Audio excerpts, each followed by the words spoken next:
الله معكم أحبائي. آخر تطورات الحرب بين روسيا وأوكرانيا حتى صباح 16 من يونيو.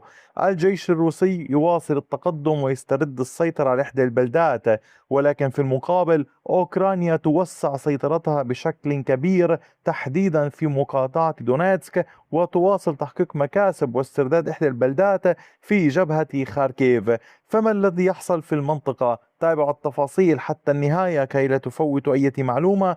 ولنبدأ من عملية التقدم الأوكرانية في شمال مقاطعة دونيتسك. هنا وسع الجيش الأوكراني سيطرته في شمال المقاطعة في محيط كاربيفكا باتجاه ليبوفي وزيلينيا دولينا، حيث تمكن من السيطرة الكاملة على هذه المساحة باللون الأزرق التي تشاهدونها أمامكم. التقدم الأوكراني هنا كان واسعا، كان بعمق 3 كيلومترات تقريبا، بامتداد نحو 5 كيلومترات ونصف على طول المنطقة. هنا كانت القوات الأوكرانية قد أمنت الضفة الأخرى لكاربيفكا، هذا الاتجاه من الضفة. وفي العمليات هنا واصلت الوحدات الأوكرانية عملياتها لتدخل باتجاه ريتكوداب، فنشأت هنا منطقة رمادية. كذلك باتجاه ليبوفي كانت تحاول التقدم، وأيضا باتجاه زيلينا دولينا في هذه المنطقة. واليوم الجيش الأوكراني يضغط بشكل كبير أيضا في اتجاه كاترينيفكا ونوفي، وبالتالي القوات الروسية الموجودة في هذه المنطقة باتت أمام ضغط كبير. دون أن ننسى أن هذا الهجوم ليس وحده فقط من هذا الاتجاه، بل من الجهة الجنوبية. هناك هجمات أوكرانية مستمرة نحو هذه المنطقة، والهدف هو السيطرة الكاملة على المنطقة هذا، وبالتالي تصبح الإمدادات الروسية، مناطق السيطرة الروسية الموجودة هنا، بدون أي إمدادات. هذا على ما يبدو هدف القوات الأوكرانية. أيضا وسط كل هذا الهجمات لا تزال مستمرة بشكل كبير في المنطقة المحيطة هنا. وفيما يتعلق بهجمات الجيش الروسي، يواصل الجيش الروسي عملياته باتجاه المدينة في المنطقة هنا، يواصل الضغط بعد أن كان في الأسبوع الماضي قد أحرز تقدما في اتجاه المنطقة الموجودة هنا. يحاول الإسراع في تحقيق مكاسب في المدينة، فيما الأوكران يركزون أكثر على خطوط الإمداد وعلى المناطق المحيطة. وإلى الجنوب أكثر ضمن جبهة كراماتورسك وسلافيانسك تحديدا باتجاه المنطقة هنا في محيط كريفالوكا، تمكن الجيش الأوكراني من استرداد السيطرة على هذه المساحة باللون الأزرق. كما تلاحظون هذه المساحة هي بعمق 2.25 كيلومتر بعرض كيلومتر. القوات الأوكرانية تواصل تحقيق المكاسب في هذا الاتجاه، وتواصل شن هجوم واسع النطاق، الهدف منه استرداد السيطرة على كريفالوكا والضغط باتجاه جبهة سيفيرسك. يعني حين نتحدث اليوم عن تقدم روسي في هذه المنطقة يكون باتجاه جبهة كراماتورسك وسلافيانسك، وحين نتحدث عن تقدم أوكراني يكون الهدف يعني الخاص بهم هو سيفيرسك. هذه هي الحال في هذه الجبهة، فيما القوات الأوكرانية تواصل ضخ المزيد من القوات للعودة مجددا باتجاه يامبيل واستكمال السيطرة على أوزيرني وباتجاه ديبروفا في كامل هذه المنطقة. كثيرون يسألون من أين يأتي الجيش الأوكراني بالقوات بالعتاد وغيرها؟ سبق وأن كانوا قد قاموا بحملات كما هي العادة في أي جيش، وبالتالي عم يبدو جرى ضخهم في هذه المنطقة وفي جبهات أخرى. وكل فترة إن كنتم تلاحظون أحد الطرفين يقوم بشن هجوم كبير. في السابق قبل أشهرين شن الجيش الأوكراني هجوما كبيرا في دانيبرو وزابوروجي واستطاع التقدم هناك، ثم لاحقا الروس شنوا هجوما وفي نفس الوقت كانوا يشنون هجمات في مدن مختلفة. وهكذا هي الحال في الحرب. إلى الشمال باتجاه جبهة خاركيف، القوات الأوكرانية استطاعت إخراج الجيش الروسي من بوروفا، فسيطر الجيش الأوكراني على كامل هذه المساحة أمامكم باللون الأزرق. كما تشاهدون التقدم الأوكراني كان بعمق 2.72 كيلومتر بامتداد 1.42 كيلومتر على طول المنطقة. هنا القوات الأوكرانية تواصل شن هجمات تحاول الوصول إلى بوريفسكا في هذه المنطقة وإبعاد الجيش الروسي إلى ما خلف النهر.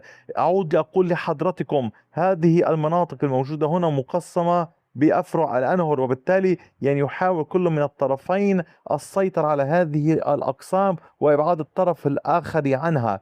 وفيما يتعلق بعمليات التقدم الروسية، ففي جبهة كراماتورسك كانت القوات الروسية قد وسعت محيط سيطرتها في هوليبيفكا، مسيطرة على هذه المساحة هنا باللون الزهري. تابعوا معي، سنتحدث عن جبهة فولشانسك واستعادة السيطرة على البلدات من قبل الروس والأوكران هناك، لكن نقوم بالترتيب، يعني بنشرها بالترتيب. هنا تقدم الجيش الروسي بعمق 1.14 كيلومتر بامتداد 1.31 كيلومتر. القوات الروسية تواصل نشاطها في هذه المنطقة في محاولة لاستكمال السيطرة على هذه المناطق الموجودة هنا حتى القناة، فيما لا تزال العمليات مستمرة في المنطقة نحو تحديدا الجهة الغربية من القناة في هذا الاتجاه، ولكن أيضا إلى الجنوب من هذه المنطقة تحديدا إلى الشمال من جبهة شازيفيار. القوات الأوكرانية وسعت سيطرتها في محيط فيروليبيفكا. سيطر الجيش الأوكراني على كامل هذه المساحة هنا باللون الأزرق. التقدم الأوكراني في هذه المنطقة كان بعمق 1.76 كيلومتر بامتداد نحو 3 كيلومترات ونصف.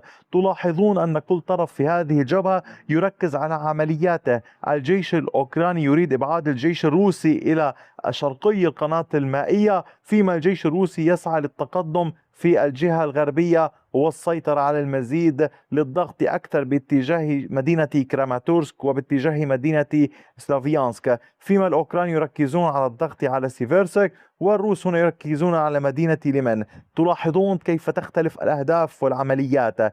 أما أيضا على صعيد العمليات العسكرية في جبهة فولشانسك في مقاطعة خاركيف، تمكنت الوحدات الروسية من التقدم والسيطرة على هذه المنطقة الموجودة هنا قرية ليمن أو بلدة ليمن تحديدا. استكمل الجيش الروسي السيطرة على القسم المتبقي منها.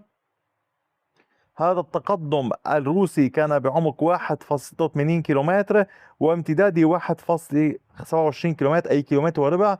الجيش الروسي تمكن من استعادة السيطرة على هذه البلدة. العمليات مستمرة، خاصة بعد أن كان بالأمس قد استرد السيطرة على تسهيلني. تواصل الوحدات الروسية الضغط في محاولة للعودة إلى جبهة فيلشا وإبعاد الجيش الأوكراني عن هذه البلدة الموجودة هنا. وهذه البلدة هامة للغاية، يعني هي كبيرة، وطبعا كما تلاحظون قريبا فولشانسك حالها كحال ليمن وسينينكوفي وتسهيلني. إذا يركز الجيش الروسي على حماية مدينة فولشانسك والعمل في الأطراف، فيما القوات الأوكرانية قد استعادت السيطرة على شيستريفكا هنا بعد أن كانت منطقة رمادية. تمكنت الوحدات الأوكرانية من الاختراق من تثبيت السيطرة على كامل هذه المساحة باللون الأزرق.